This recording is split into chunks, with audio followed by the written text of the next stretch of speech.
I think I'll just kick it off in terms of asking our panelists if they have any thoughts, as part of California's road to Paris and thinking about communicating about the importance of acting as quickly as we can.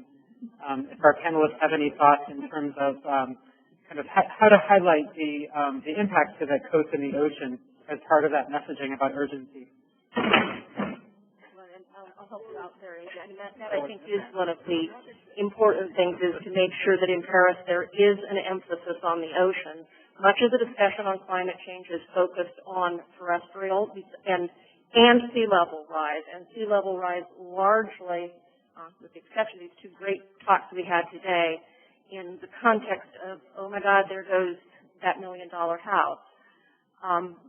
And I think we need to have a really thoughtful conversation in Paris around what do we need to do, what can we do, and what should we be doing to protect the ocean and the ocean resources, both for its intrinsic value as well as it's important in feeding the world's population. Thank you. Any other panelists? All right, so we'll kick it off for questions from the audience members. We'll start here. Hi, it's Jim Stewart, representing a group of scientists and engineers. We call ourselves the ocean foresters. And I wondered, Catherine, whether you have looked at how our current kelp forests can help this acidification and whether they could be expanded. Yes, and I think it's an area that needs more emphasis being put on it. From my view, the panel, as it finishes work, probably the next big set of questions are around what do we know about using kelp forest or seaweed aquaculture next to, say, a Dungeness crab nursery. What do we know about that, and what kind of a research agenda should we be putting in place? What kind of pilot projects should we be trying? Because that's the cost of inaction. If we just wait to do some of these pilots, we're going to lose resources, both economic as well as natural.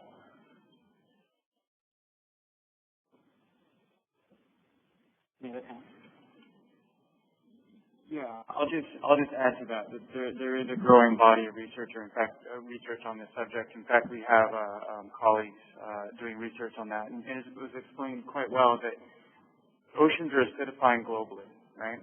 But there's also variability within the oceans themselves, according to the currents, according to Kat explained. And then it's a matter of scale, whether we're able to fix the ocean or fix a site. And there's excellent research by my colleagues at UC Santa Cruz, Christy Croker and Brent Hughes, looking at kind of the interaction, as you described and as you questioned, about some of these natural habitats like seagrass beds and how perhaps they can interact with oyster beds, and whether it's synergistic, positive or not, given these multiple effects. So there's a growing body of research going on right now. Thank you. So Riley Duran from NASA JPL. I just want to comment on, Catherine, you made a point about in-ocean mitigation. I want to make a point about being very crisp about how we term some of these interventions, because I would say that mitigation in this game is about stabilizing greenhouse gas emissions, in particular anthropogenic emissions, which we can control with low risk. It may be difficult to get up to speed, but the reason I highlight this is when we talk about mitigation in the ocean, it's just like when people say, why don't we do something to intervene in the Arctic to slow down permafrost melt or ice sheets. That's called geoengineering. And I urge people to be very crisp on this. If we intervene in the ocean directly, that's geoengineering. It's a form of carbon dioxide removal. The NRC did a very intensive study on both forms of geoengineering earlier this year, and it points out the risk of the different methods, and they talk specifically about the ocean, not just the fertilization, but other stabilization, including buffering. So I just think we've got to be really crisp on what we mean by mitigation. Thanks. I think that's a really good point. I'm not quite sure what to call it yet. So we were having a discussion about natural infrastructure versus nature-based infrastructure. I think for a lot of this, we're struggling with the words in order to improve our communication. So, point well made. Yeah, I think the point is, I'm not doing semantics, it's just when we talk about different responses and risk, we ought to be very clear so that we don't, because there could be some very negative consequences. Thank you. And sorry, I forgot to announce that the protocol here is just for 30 seconds for questions. So you can go ahead. Okay. So we have heard a lot of time frames for terrestrial impacts and the water impacts. I know that we've been seeing not just dead zones, but kills of seabirds and other things related probably to ocean acidification and changing temperatures of the ocean. And I am wondering if we have any kind of time frame yet on sort of where we come to tipping points and total species loss and that kind of thing.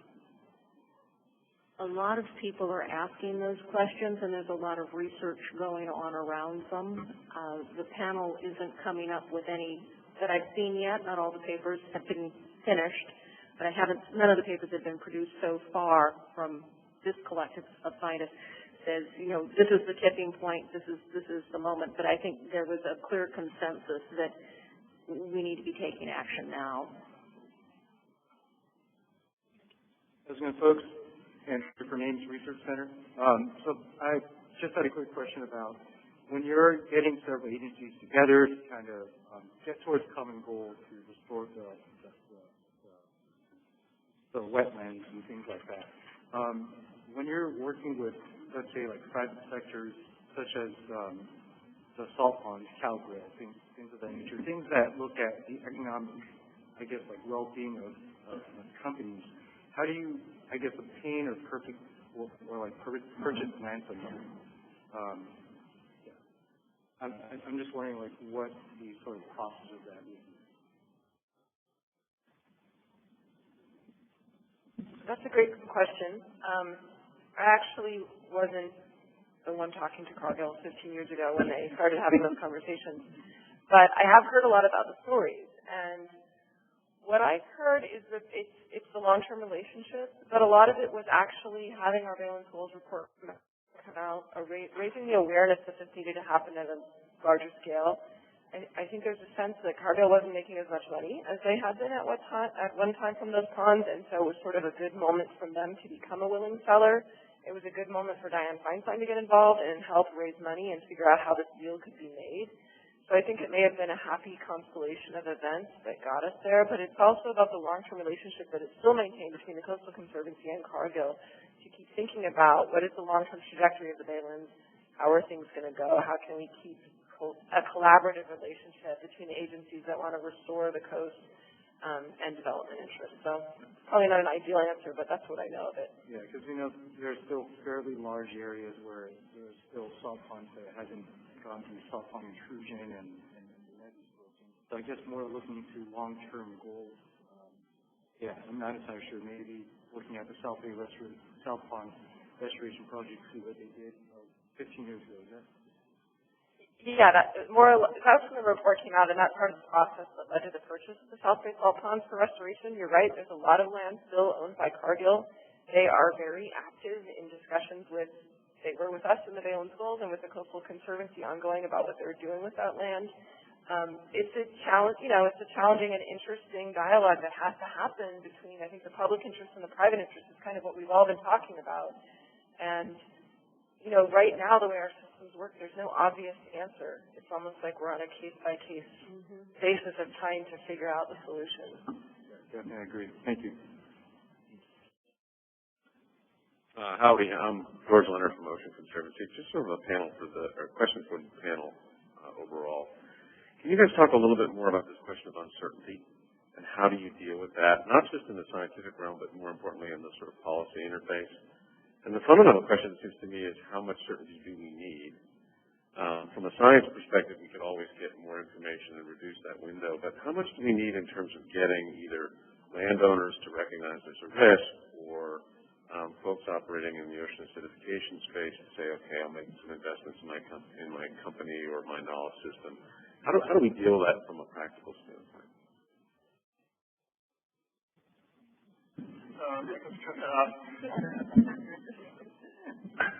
Well, I think obviously the uncertainty is something that's user specific and how much they can tolerate. But for us, we try to do is just be very honest about it. And so if you, from a low end to a high end amount of uncertainty, to be able to show that honestly to stakeholders about what the range of uncertainty is, which can sometimes be paralyzing, but on the low end, and you're able to at least demonstrate to people that there is a problem, and then you can also show them what the worst case is. All these, sea level rise guidance is, I think, getting a little bit narrower now. We have more uncertainty, and there's a lot more research now focused on putting probabilities on sea level rise projections, not just a range. I think that's kind of the state of science right now. So we know there's a 50% chance it will be, say, 1 meter or more or less, just as an example, as opposed to work over the last, 5 years or more. It could be, it could be 10 inches, it could be 60 inches. We have no idea what it is. So I think the science is getting there based on that recognition that people can't deal with such a wide range of uncertainty. So I think that the state of science is beginning to address that issue. And at heart, it's not a science question, it's a social science question. It's about the cultures of the different agencies and city councils and what kind of a risk kind of environment they live in. Certainly my observation is the different state agencies have different risk cultures associated with their decision making, and I know that's also true for cities. So part of this is, I think, learning as community, how do we speed up that kind of learning, and how do we make taking risks more easy to do, particularly when we're taking risk on the side of protecting vulnerable populations, when we're taking risk about precaution versus not. And I think those are the things that are super important in changing a culture from where we are now, where it's really hard to make risk-based decisions that are really expensive. The cost is expensive either in what happens to people or what happens to infrastructure. And I think we're going to need to find better ways of managing ourselves in order to deal with a problem that it can happen. Some of these problems, as I think Jared Griggs' slides were showing, it's like it'll be all the same for a while, and then all of a sudden we're going to have a whole lot of really hard decisions to make. And so how do we prepare ourselves to do that? I think it's a really good question, and I think there's one kind of sort of political uncertainty we deal with where there are those who, until every scientist on the planet agrees that they won't do anything, and I think we're way past that when we have 97% of the climate scientists sort of on board. I think there's also another way to think about it is the specific date in some ways, whether it's 2030 or 2050, is less important than the way we're going. We know we're going to get there. We know we're going to get to 1 meter or 2 meters or 3 meters anyway. So then it comes down to, as I tried to say, what's the lifespan and the value of the project you're dealing with, so that if it's something, we used to think, houses last 50 years, now they last 100 years or whatever. If it's going to be affected ultimately and there's a big loss, then the certainty is high that we're going to get there eventually, and the time might be less important. Yeah, one last point on that, just speaking about Patrick and Gary here, is that I think we're noticing that our accuracy is increasing, especially in particular with sea level rise, and that comes from time, and that comes from more data, and that comes from investing in the science. And so I would just add that we need to invest in the science, and then importantly we need to listen to it and act on it. And that would be a really good way of narrowing that uncertainty around it. Thank you. Hi, my name is Margaret Gordon. I'm also with the Regional Climate Initiative out of Oakland. And I live in Oakland, and I live a mile from the port of Oakland. I have not heard one comment by any of the researchers there to talk about a port and sea level rise, the expansion of port and sea level rise. the impact of sea level rise of the ports to the impact of communities that live close to sea level, to cities that live close to these ports. You talked about the shoreline and impact, but you haven't said what happens with all the expansion of goods being moved in these ships and trains and trucks that's near the shoreline. You haven't said one thing about and also how are you partnering or having a conversation with a port about the impact of moving these huge ships across the shoreline, and you want to investigate the shoreline, but you ain't saying anything about the port. And we have airports that are right up the shoreline, and you haven't said how you're going to argue with the port. And we got people who live close to all these things. I haven't heard one thing. I'm just sitting there kind of shocked that you guys talk about restoration of the shoreline, but you ain't talking about the impact of these big ships and ports that are right next to these shorelines. And also the bridge building, the impact of keeping up these bridges are next to the shoreline. Thank you. I think that it is really important in terms of the infrastructure impacts of the jobs and the impacts of the communities. So thank you for that comment. We do have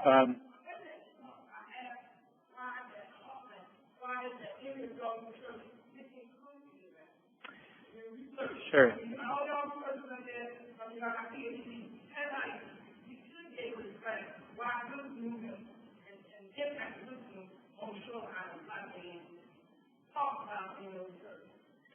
I can address that a little bit.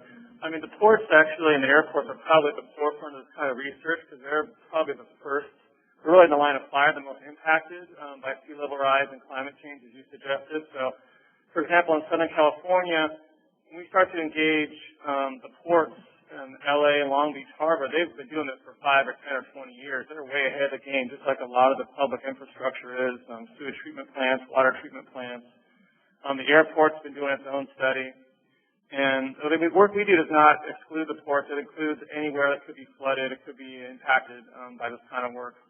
But in also regards to disenfranchised communities, I think it's really important. As scientists, we know nothing about outreach or engagement, for the most part, and so it's really critical for us to use partners in the region. For example, in Southern California, we use USDC grant, who has the numbers, the emails of stakeholders on the ground, so we can actually talk to people who need this kind of information, who we can have a dialogue with to understand how we can actually produce the kind of products that people need on the ground. So I think that's really critical as scientists that we partner with people that actually know how to do this in community engagement. Be it the Bay Area, be it Southern California, anywhere. It's hugely critical.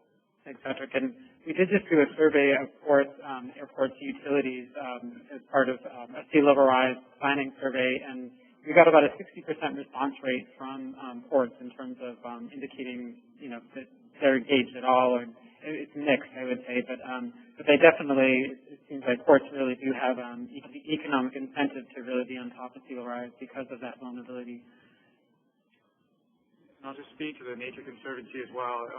We're not actually working in Oakland, but we are working in other municipal areas, as you saw in my talk, and we are investigating how sea level rise affects different demographics and different, as Patrick said, disenfranchised communities, in particular in the Oxnard area, and then we're scoping out work in the LA area as well. So we're taking this one step at a time.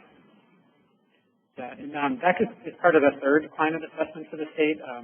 We did a comprehensive assessment of sea level rise impact from the state, and so it does kind of to show kind of statewide kind of where are the impacts to lots of different types of infrastructure and communities, and provides that kind of like big picture exposure that I think at this point we're not talking about today because that project was wrapped up in 2009. So I think today was kind of some of the more recent research that's coming out from some of the state-funded projects. Next question.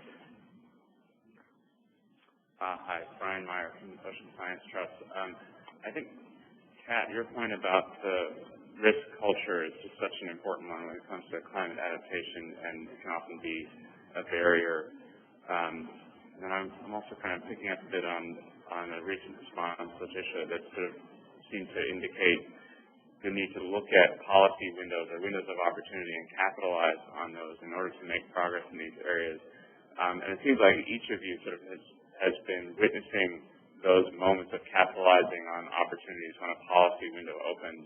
I was wondering if you could maybe just speak to that a little bit in terms of recognizing those opportunities, but also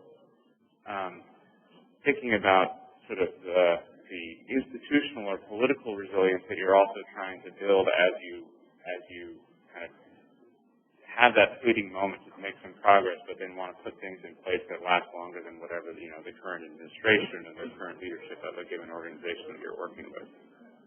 We have a minute left, so if anyone has any closing thoughts.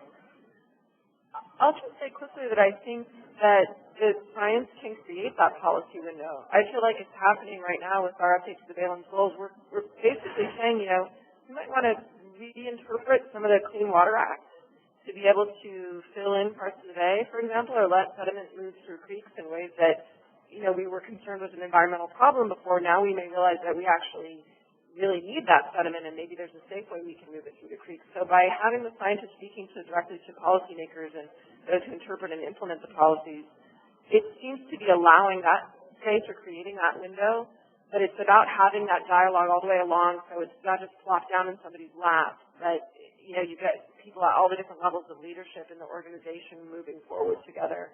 I'm not good at political resilience, so probably someone who knows more about that should speak. I was just going to say, this seems like the comparison now between what's happening in California and what's happening in Washington, D.C. is about as strikingly different as it could be, and to have a governor who's doing everything he can in the time he has to make decisions and get legislation through an assembly and a Senate is doing the same thing, whereas in Washington we can't get anything done. So they're, I think, taking advantage, which they're doing, of the people that are willing to make hard decisions now. That combined with the fact that so many other states and nations look at California to see what we do, that we have, as the world's 8th largest economy, a much larger impact than we might think when someone says, well, why should we bother? We should bother.